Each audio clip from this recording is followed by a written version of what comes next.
Chapter 25, Section 1 on India. Now, India is the largest country in South Asia, and it also has the most developed economy. And they speak a lot of English there because the British were in charge, and they are the largest Hindu country in the world. So this unit in India is going to be really about their culture and how it's affected the way they live. Now, the early history of India is very interesting.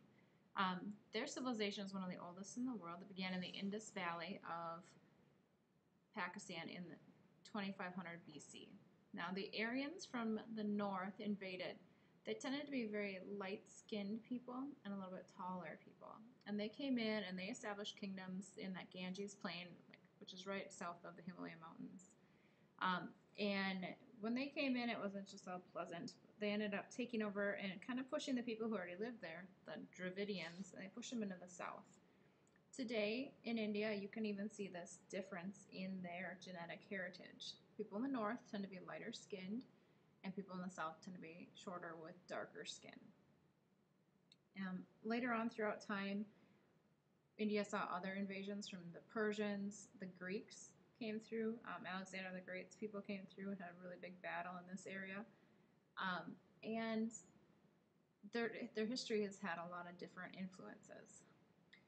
The biggest one would be the Mauryan Empire, which is one that spread Buddhism. And then the next one is Gupta.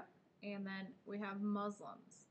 When the Muslim Empire took over, it's called the Mughal Empire, and it controlled most of India by the early 1500s CE. And this is best seen in its architecture and some of the designs, especially the Taj Mahal. The Taj Mahal is remnants of one of the Muslim leaders.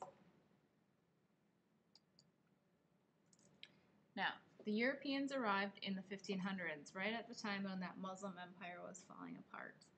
At first, it was some Portuguese traders just along the coast, and then it was the French and the Dutch, and really they were trading cloth, like that beautiful silk and all the colorful fabrics they use, and spices. Eventually, the British got over there after they were here, and they set up a British East India Company, and they started controlling Indian trade by the 1700s. And they eventually took over the country through direct rule. So not just the company doing nice little business here and there, but actually taking over the whole country by 1857. And this is called the Raj, or the 90 years of British rule. And most Indians were not happy with it. Just like any of us, we don't like being told what to do by somebody else. So it was a very tense time. However, Indian culture and everything has been very affected by all these different groups of people that have come in, especially in their language. Many of them speak Hindi and also English. So English is very commonly spoken and used there. A lot of their traditions are going to be influenced by the British too. Now, pictured here is Mahatma Gandhi.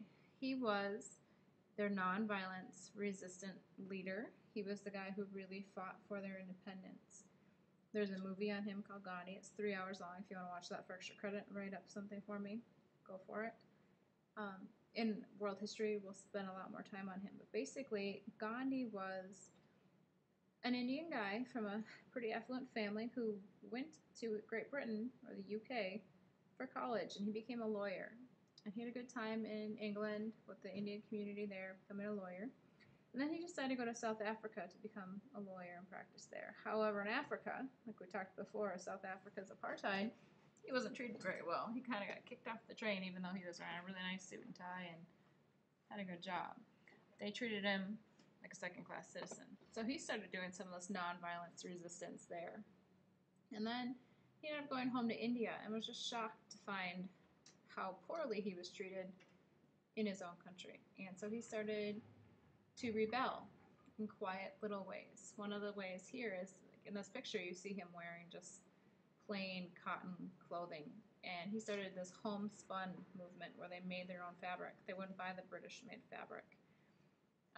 One of his biggest things was called the Salt March, where he marched all the way to the ocean to go make some salt. Basically, all you got to do is take a cup of salt water and let it evaporate until you get salt, and that was illegal.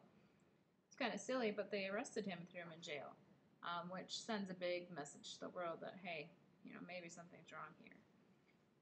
Other things he did were hunger strikes and everything like that, and it got the nation's attention. It got the British attention. A lot of bad things had been happening. At Amritsar, which we've been watching in that movie, that's where Lolita and that family lives. At the Golden Palace, they actually had a big massacre. The British massacred a lot of people who were protesting there. So Gandhi's movement was really to get independence and achieve it peacefully. In America, Martin Luther King Jr.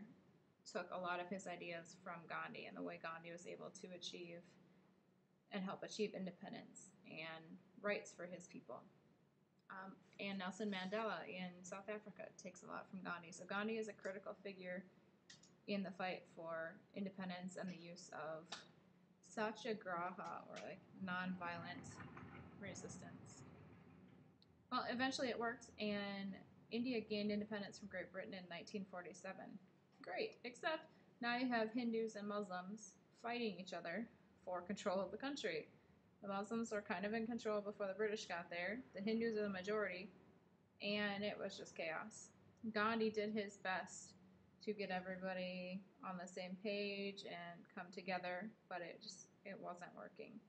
And Gandhi ends up being murdered or assassinated by some people in that time period.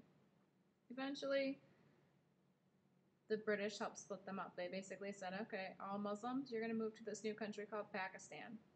And it was in Pakistan as we know it today, and also in what we know as Bangladesh. Bangladesh was eastern Pakistan. So they basically had all of the Muslims move, and then all the Hindus got to stay in central India, the big country. Today, there's still a little bit of mixing here and there, and every once in a while in the news, you'll hear about some sort of violence, Muslim versus Hindu violence in Pakistan, and especially in that area of Kashmir, which we'll talk about in a little bit.